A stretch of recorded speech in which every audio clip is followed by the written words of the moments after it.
EMI எடுத்தவர்களுக்கு ஒரு மகிழ்ச்சியான செய்தி தான் இந்த வீடியோவில் நம்ம பார்க்க போகிறோம்.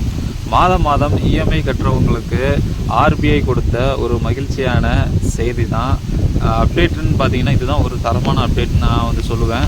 ஏன்னா பார்த்தீங்கன்னா இப்போ ரெப்போ ரேட் விகிதத்தை வந்து ஆர்பிஐ வந்து இப்போ குறைச்சிருக்கிறாங்க. இது பார்த்தீங்கன்னா எல்லா பேங்குகளுக்குமே வந்து பொருந்தும். இது என்னென்ன லோனுக்கெலாம் பார்த்தீங்கன்னா personal loan, education loan, business loan, home loan, auto loan, so இந்த மாதிரி லோனுக்கெலாம் பார்த்தீங்கன்னா பொருந்த தான் செய்யும். நீங்கள் மந்த்லி இஎம்ஐ கட்டுறவராக இருந்தவராக இருந்தீங்கன்னா ஒரு ஹோம் லோனு நீங்கள் எடுத்து கட்டிகிட்டு இருந்துருக்கீங்க, ஒரு 50 லட்சம் நீங்கள் எடுத்துருக்கீங்க, டேர்ன் ஓவர் பார்த்தீங்கன்னா 20 இயர்ஸ் வந்து உங்களுக்கு போட்டிருக்கிறாங்க. இஎம்ஐ பார்த்தீங்கன்னா நீங்கள் கிட்டத்தட்ட பார்த்தீங்கன்னா 44,000 ரூபா சுச்சம் நீங்கள் கட்டுவீங்க.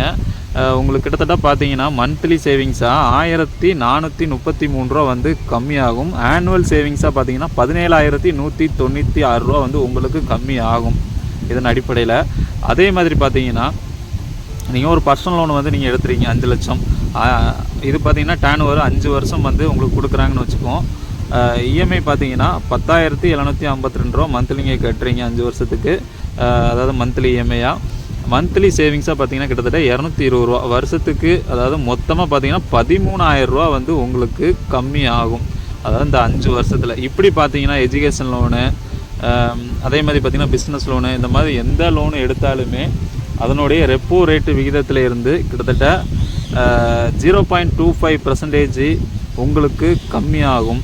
அதே மாதிரி பார்த்தீங்கன்னா உங்களுக்கு வந்து நீங்கள் வந்து இஎம்ஐ வந்து இனிமேல் வந்து எக்ஸ்டெண்டட் ஆனாலுமே சரி, உங்களுடைய லோன் கட்டுவதற்கான கால அளவு அதை நீட்டிப்பதற்கான எந்த ஒரு அடிப்படையாக இருந்தாலுமே சரி, அதனுடைய வாடிக்கையாளர்களுக்கு கண்டிப்பாக வந்து அதனுடைய பேங்க் வந்து தெரிவித்தே ஆகணும்னு சொல்லி இப்போ ஆர்பிஐ வந்து அனௌன்ஸ் பண்ணியிருக்கிறாங்க.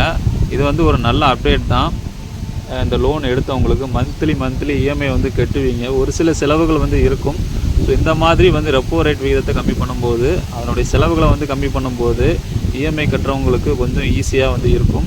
ஸோ இந்த மாதிரி மந்த்லி வந்து ஒரு 300 ரூபா சேவிங்ஸ் பண்ணாலுமே நமக்கு வந்து அது ஒரு நல்ல விஷயம்தான்.